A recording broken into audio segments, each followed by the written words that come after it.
Unity. We talked last week about some of the miraculous work he's been doing in prison. And today we're going to talk about Council's work in schools and how they address gang violence.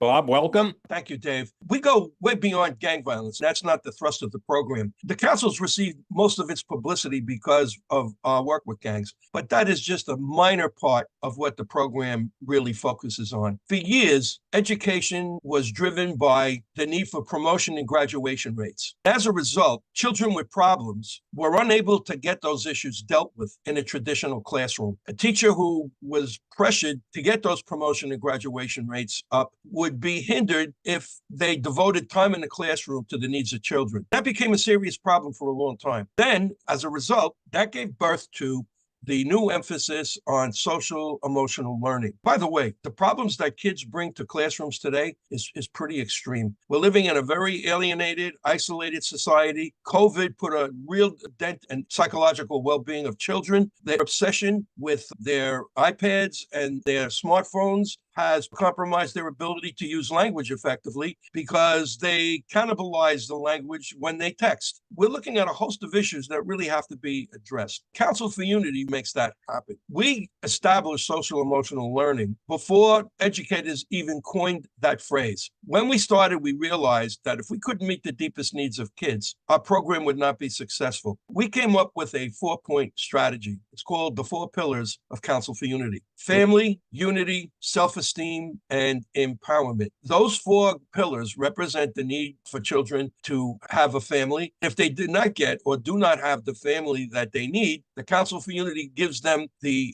opportunity to form a family that will be a support system for them. Unity addresses their need for safety and their need to be free from all forms of discrimination. You bring everybody together, there's nobody left to fight. You bring everybody together, there's nobody left to make fun of. The 3rd pillar of Council for Unity is self-esteem. And another critical issue. Many kids come to school with issues around self-worth, some having issues with self-hate, and not much is done to really reverse that in traditional classrooms because the emphasis is on academics, not on the social psychological needs of children. Council for Unity's focus on self-esteem basically builds on the natural talents and abilities of our participants, offers them opportunities to change, to take risks that will help them discover their inner powers, and to give them opportunities to lead. So as those things unfold, a child in Council for Unity is growing more and more secure, more and more confident as their participation extends through the program. The final piece is empowerment. Instead of having children depend on our advisors, on me, the program is designed to ultimately have children play a major role, not only in what they learn, but how they learn. We basically cultivate our kids to teach the lessons, which has a profound effect on self-esteem because it sends a message that we're confident in you, that you're capable of navigating our curriculum and teaching it. Those 4 pillars have been responsible for a meteoric rise of Council for Unity from 6 gang leaders in 1975 to a movement now that extends all through the 5 boroughs, all the way through to Long Island and beyond. That, in a nutshell, is the paradigm for Council. Everyone knows Council for Unity is famous for crushing violence. Can you tell me some of the success stories you have with your program? To be honest with you, Dave, it's not just about quashing violence. That is a challenge beyond the reach of most educators because there are social conditions that create that. Council for Unity's curriculum, because of the emphasis on unity, of bringing everybody together and there's nobody left to fight, that unity concept is the primary engine to end conflicts and hostility. If everybody's at the table, there's nobody left to fight. When you empower kids for their own safety, they're going to take it because there isn't a kid on this planet who doesn't want to be safe. They just have to be invited to a mechanism that makes that happen.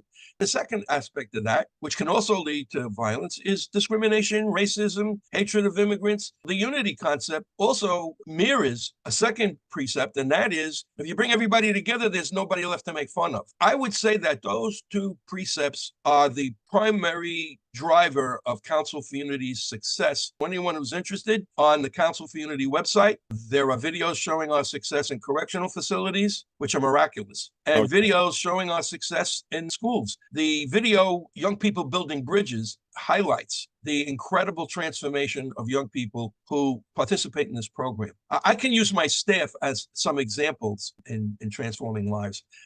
I think you've interviewed Rick was involved in some underworld dark benches when he was in school. I met him through a riot at Erasmus Hall High School with his partner. They got involved in Council for Unity, and here's the miracle. They gave up their illicit activities to join Council for Unity. When asked, what made you give up all that money to get involved in a program where you're working at times for $15 an hour? Their response was, the Council for Unity made us decide that we wanted to live. Having that street corner, which brings in tons of money, comes with a target on your back. Yes. And a death sentence. In opting for life, Rick now is doing extremely well. He's a site coordinator. All of his past and all the things he's been through have made him a credible messenger where he's saving lives. Kyle Harmon is another example. Kyle was a member of the Crips. He joined the Crips when one of his friends was killed in a drive-by by the Bloods. He encountered Council for Unity in Columbus High School, and seeing the impact that the program had on other gang-affiliated participants was an eye-opener for him. Rick became an extraordinary role model and an extraordinary credible messenger, changing lives. They've extended out to the world the benefits that they received, and they're lowering the nets and getting a lot of kids in conflict out of the pit. Those would be two primary examples of Council for Unity's success with former gang members who were leading lives in crisis. Do you have any other stories to add? There's thousands of stories in Council for Unity. I could be on this clip for another 3 days, elaborating on one kid, another kid, and where they are today. But what I would want to talk about is how the Council for Unity curriculum makes these transformations occur. So one thing that is not taught in our school systems, for the most part, is really teaching kids the single most important thing in their life. That is learning how to make relationships work. Many kids are involved in dysfunctional relationships, which long-term can really damage not only themselves psychologically, but damage themselves professionally as well. A child entering Council for Unity, embracing our curriculum, is learning the behaviors that make relationships work and also identifying behaviors that impede quality relationships. They are mandated to commit to avoiding the behaviors that compromise quality relationships. That is a profound thing because it leads to a major shift. The other thing I would add, Dave, which I think is our use of mythology. I've been profoundly influenced by world mythology all my life. I've realized that if you don't have an informed mythology that brings meaning to your life, you're a ship without a rudder. We created a dragon slayer myth, a fairy tale that every child has to read and participate in the course of the Council for Unity class. The dragon in the story is a metaphor for all the things that block people from their goals. It can be self-hate, it can be laziness, it could be lack of self-esteem, it could be poor judgment, it could be engaging in relationships that are toxic. For the most part, kids are not aware that they even have these dragons. The goal is for them to ultimately see the dragon not as some kind of a monster in a fairy tale, but as a living force that's inside of them. Their goal is to shine a light on those dragons, and with that, use the class, use the council circle to slay the dragon. It's had a profound impact on our kids because they now become aware that they have a very singular goal in their life.